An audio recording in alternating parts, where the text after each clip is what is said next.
particularly if deadly force is potentially concerned. What's safety rule number 4? If we're looking at Cooper's Rules of Firearm Safety, be sure of your target and what's around it. You can't do that, human beings, without light. If there's no natural light, you need to make it. That's why a flashlight is really an essential piece of your EDC. What's up, everybody? Welcome back to the Tactical Doghouse. We're back in the doghouse today with a bit of a buyer's guide on tactical flashlights. Why? Because this is one of the easiest, most economical ways that you can level up your EDC. What do I mean by level up your EDC? I mean that by adding a good tactical flashlight, your actions can actually be more legally defensible. You can be safer and make better decisions. And you have a tool that can help you get through a number of crises in life that maybe have nothing even to do with self-defense. They just have to do with dealing with a crisis.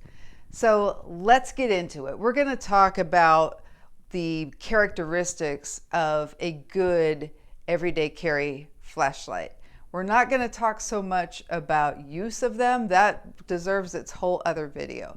But I'd like to tell you what the features are that I look for in my own tactical flashlights that have helped me for many, many years. Our flashlights today in this example are actually quite small in size, as you can see. This is the LA Police Gear Operator Mini EDC. The Operator Mini EDC. You can score this thing for under $40 at LA Police Gear.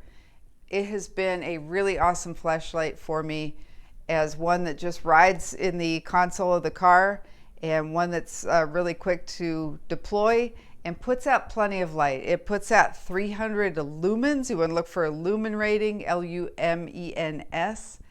That is the brightness of the flashlight. Generally speaking, you want to look for a light that has a barrel-like battery. This is usually the CR123A battery. It's going to give you a lot more brightness than a traditional AA or AAA battery, although there are some good models out there that use regular batteries. Upside of a CR123A battery and the like is that they'll give you a lot better brightness. The downside of them, there's a give and take to everything, right? The downside of them is that you get very little warning when they're about to go out. They'll get dim or flicker a little bit and then be out. So you always want to have a backup along. And the other thing is they're a little bit more expensive, cost about twice or 3 times as much as a regular battery.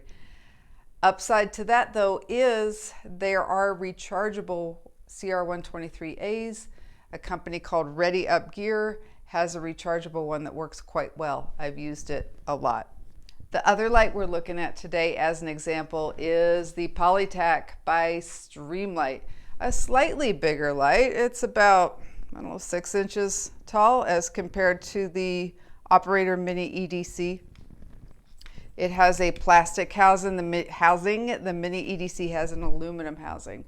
Housing is one of the things you might want to look for in your light if you're somebody who drops things a lot or risks running over it with a four-wheeler or whatever. Aluminum housing is probably better. One great advantage of having a handful of EDC flashlight, maybe a little longer than this, and particularly aluminum housing one, is that it can be an alternative striking tool. Incidentally, TSA approved, TSA legal, carry on the airline in case the lights go out on the airplane. Anyway, tool, just saying. This one has the plastic housing, a little bit lighter weight. Downside being maybe not as effective as a striking tool in terms of the power it can swing. You can see there is a bezel end, a slightly bezeled end on both of these on the lens side that gives you slightly more effectiveness as a potential striking tool for both of these. Talk about clips on your light. It should have some sort of a belt clip that you can clip on your waistband or belt or pocket or whatever. Some of them, particularly Streamlight, have a backwards type clip that can also be mounted on a baseball cap so that your flashlight can double as a headlamp. Both of these lights have three features for lighting. They go bright, they go low, and they go strobe. I would recommend against having more than three features. Even those can be a little bit consuming sometimes when you're trying to concentrate on something. I would recommend against having more features than that. What I have found time and again with myself and with students is that when a light has multiple features, rather than just using the light, particularly when shooting, people end up cycling through the various functions of the light, figuring out, oh, let's see, that's my blue tracking lamp, or that's my red reading lamp, and that's my green, whatever the heck green is for. It gets to be a little bit too confusing. There's a place for those lights in your camping trips or whatever, but for self-defense use, you want to use the KISS principle, okay? Keep it simple. Another feature I think is hugely important, I probably should have said this first because it is so important, is that tail cap pressure switch. What do I mean by that? So when I pick the light up, rather than having like the old Walmart Rayovac where you have to turn it and find out where the switch is on the side, as soon as I pick this up, just by tactile feel, I know that the switch is where my thumb is going to be. And notice that I can just put a little bit of pressure with my thumb and the light comes on, or if I want it to stay on, I can actually click and it'll be on and I can let go. What is the advantage of that? Tactically speaking, it's a huge advantage in as much as I can just put the light on, identify my threat, identify what's happening, take the light back off, and step away from where I just was. You want to use the light as little as possible, but as much as necessary in order to identify your threat. And particularly if deadly force is potentially concerned, what's safety rule number 4? If we're looking at Cooper's rules of firearm safety, be sure of your target and what's around it. You can't do that, human beings, without light.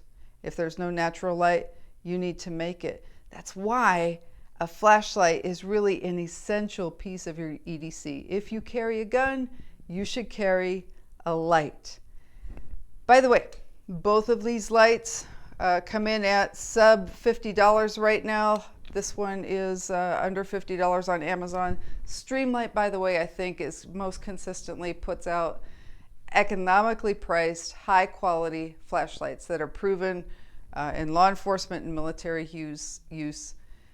I don't know who actually makes the LA Police Gear branded lights. I'm sure LAPG does not make them themselves. But they have this is just a dandy little handy light that can slip in a pocket and slip in a purse for everyday use.